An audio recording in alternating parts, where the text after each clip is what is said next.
ഒറ്റയടിക്ക് മുകളിൽ എത്താൻ കഴിയില്ല. ഓരോ സ്റ്റെപ്പുകൾ കയറി കയറി പോകണം.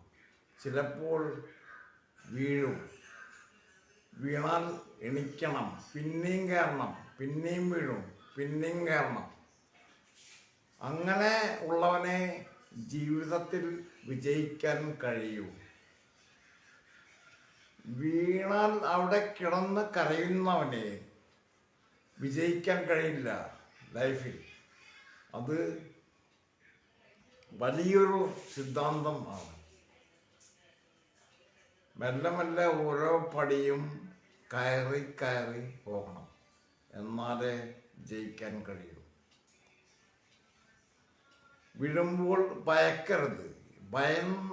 ഭയം പരാജയത്തിൻ്റെ ചവിട്ടുപടി ആണ്. ഭയക്കുന്നവന് ജീവിതം ഇല്ല. പൊരുതി മുന്നേറുക, എന്നാലേ ജീവിക്കാൻ കഴിയും.